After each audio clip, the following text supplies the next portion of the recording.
মির্জা মাসরুর আহমেদের একটি খুতবাকে কেন্দ্র করে আজকের এই আলোচনা। এখানে আমরা দেখব মহানবী হজরত মোহাম্মদ সাল্লাল্লাহ এর পুরো জীবনটাকে চালিত করেছিল শুধু একটাই আকাঙ্ক্ষা, আর তা হল আল্লাহর একত্ব বা তাওহীদ প্রতিষ্ঠা করা।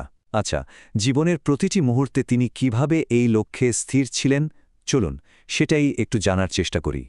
আলোচনার একদম শুরুতে আসুন এই প্রশ্নটা নিয়ে একটু ভাবি। এমন কি কোনো বিশ্বাস থাকতে পারে যার জন্য একজন মানুষ তার নিজের জীবন, সম্মান সবকিছু বিলিয়ে দিতে প্রস্তুত হয়ে যায়? এই প্রশ্নটাই কিন্তু আমাদের আজকের আলোচনার একেবারে কেন্দ্রে রয়েছে। মির্জা গোলাম আহমদের এই উক্তিটা এটাই কিন্তু আমাদের পুরো আলোচনার মূল ভিত্তি। তার মতে মহানবী সাল্লাল্লাহু আলাইহি সাল্লাম যে সত্য ছিলেন তার সবচেয়ে বড় প্রমাণই হল তার এই অটল থাকা। ভাবুন তো, এত বাধা বিপত্তি, এত কিছুর পরেও তিনি তার দাবি থেকে এক চুলো সরে আসেনি। আচ্ছা, চলুন তো বিষয়টা আরও গভীরে গিয়ে দেখা যাক। তার এই যে স্থির থাকা, এর পেছনে কাজ করেছিল একটা তীব্র, একটা জ্বলন্ত আকাঙ্ক্ষা। আর এই আকাঙ্ক্ষাটা কিন্তু কোনো দুনিয়াবী জিনিস পাওয়ার জন্যে ছিল না, বরং এটা ছিল এক মহান উদ্দেশ্য পূরণের জন্যে। তার জীবনের একটাই লক্ষ্য ছিল শিরক, অর্থাৎ আল্লাহর সাথে কাউকে অংশীদার বানানোর যত রকম ধারণা আছে সেগুলোকে জড় থেকে উপরে ফেলে এক আল্লাহর শাসন প্রতিষ্ঠা করা। তিনি ছিলেন শিরকের বিরুদ্ধে বলা যায় এক অটল প্রাচীরের মতো। কিন্তু এই রাস্তাটা একদমই সহজ ছিল না। এই সত্যকে প্রতিষ্ঠা করার জন্যে তাকে এমন সব পরীক্ষার মধ্যে দিয়ে যেতে হয়েছে যে একজন সাধারণ মানুষের পক্ষে কল্পনা করাও কঠিন। খেয়াল করে দেখুন নির্যাতনের মাত্রাটা কিভাবে সময়ের সাথে সাথে শুধু বেড়েই গেছে। যেই না তিনি নবুয়তের ঘোষণা দিলেন, সাথে সাথেই সমর্থন হারাতে শুরু করলেন। নিজের আপন লোকেরাই তার শত্রুতে পরিণত হল। এক পর্যায়ে তো প্রিয় জন্মভূমি ছেড়ে চলে যেতে বাধ্য হলেন, আর তাকে হত্যার চেষ্টাও করা হয়েছে বারবার। এখানেই কিন্তু শেষ নয়, তার ঘরবাড়ি, তার সহায় সম্পদ সব ধ্বংস করে দেয়া হয়েছে। এমনকি খাবারে বিষ মিশিয়েও তাকে হত্যার চেষ্টা করা হয়েছে। বছরের পর বছর ধরে এই চরম কষ্ট আর বঞ্চনা তিনি সহ্য করে গেছেন। আসল কথা হলো, কোনো প্রতারকের পক্ষে এত লম্বা সময় ধরে এত নির্যাতন সহ্য করাটা একদমই অসম্ভব। এখন প্রশ্ন আসতেই পারে, কেন তিনি এত কষ্ট সহ্য করলেন? এর উত্তরটা কিন্তু লুকিয়ে আছে তার মিশনের ধরনের মধ্যেই। কারণ এটা ছিল একটা ঐশী মিশন, যেখানে কোনো ধরনের আপসের জায়গা ছিল না। এই যে তুলনাটা আমরা দেখতে পাচ্ছি, এটাই সবচেয়ে মজার বিষয়। দেখুন, একজন প্রতারকের লক্ষ্য কি থাকে? দুনিয়াবী কোনো স্বার্থ। সে চায় সবাইকে খুশি রাখতে, সুযোগ বুঝে কাজ করতে। কিন্তু একজন সত্যিকারের নবীর একমাত্র লক্ষ্য থাকে আল্লাহর সন্তুষ্টি। আর ঠিক এ কারণেই তিনি সত্যের প্রশ্নে হন অপসীম। মহানবী সাল্লাল্লাহু আলাইহি সাল্লামের জীবন তো এর সবচেয়ে বড় উদাহরণ। তিনি যদি শুধু চাইতেন, তাহলে আরবের মূর্তি লাত বা উজ্জাকে সামান্য একটু স্বীকৃতি দিলেই কিন্তু সবাই তাকে নেতা হিসেবে মেনে নিত।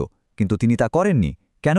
কারণ তার লক্ষ্য মানুষকে খুশি করা ছিল না, তার লক্ষ্য ছিল এক আল্লাহকে সন্তুষ্ট করা। তিনি জেনে বুঝে শত্রু তৈরি করেছেন, কিন্তু সত্য থেকে এক বিন্দুও সরে যাননি। আর এই ঘটনাটা তো চমৎকারভাবে প্রমাণ করে দেয় যে বিজয়ের পরেও তার মধ্যে কোনো দুনিয়াবী লোভ ছিল না। ক্ষমতা বা সম্পদ কিছুই তিনি নিজের জন্য রাখেননি, সবকিছু বিলিয়ে দিয়েছেন এতিম, বিধবা আর অভাবীদের মাঝে। অথচ এমনও দিন গেছে যে তিনি নিজে না খেয়ে থেকেছেন। তো এতক্ষণ আমরা তার সংগ্রামের কথা শুনলাম। চলুন এবার একটু দেখি যে তাওহীদের জন্যে তিনি এত কিছু ত্যাগ করলেন, সেই তাওহীদের আসল রূপটা আসলে কি? তাওহীদকে ভালোভাবে বুঝতে হলে আগে এর বিপরীত ধারণাটা শিরককে বুঝতে হবে। দেখুন, শিরক কিন্তু শুধু মূর্তি পূজা নয়। নিজের শক্তি, নিজের জ্ঞান বা অন্য কোনো মাধ্যমের ওপর আল্লাহর চেয়েও বেশি ভরসা করাটাও কিন্তু এক ধরনের শিরক। এই যে তাওহীদ, এটা আসলে তিনটা মূল স্তম্ভের উপর দাঁড়িয়ে আছে। প্রথমটা হল সত্তাগত তাওহীদ, একমাত্র আল্লাহই চিরন্তন, বাকি সবকিছুই একসময় শেষ হয়ে যাবে। দ্বিতীয়টা হল গুণগত তাওহীদ, অর্থাৎ যত শক্তি আর গুণ আমরা দেখি তার সবকিছুর মূল উৎস হলেন আল্লাহ।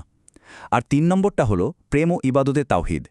এর হল আমাদের সব ভালোবাসা, ভয় আর আশা, এই সব কিছুর কেন্দ্রবিন্দু হবেন একমাত্র আল্লাহ। মহানবী সাল্লাল্লাহু আলাইহি ওয়াসাল্লামের এই তাওহীদের বার্তাটা কিন্তু এমন একটা সময়ে এসেছিল যখন বলা যায় পুরো পৃথিবী একরকম অন্ধকারে ডুবেছিল।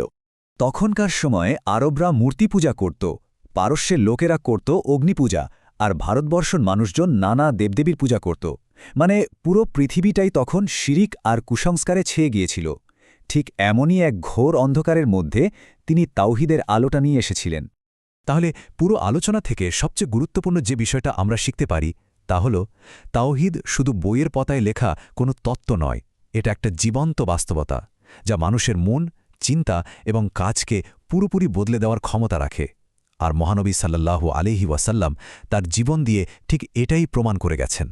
আর তাই এই বিশ্লেষণ শেষে একটাই প্রশ্ন থেকে যায়, যে প্রশ্নটা আমাদের সবার নিজেকেই করা উচিত: আমরা কি সেই তাওহীদের আলোকে নিজেদের অন্তরে ধারণ করতে এবং তাকে জ্বালিয়ে তুলতে সত্যিই প্রস্তুত?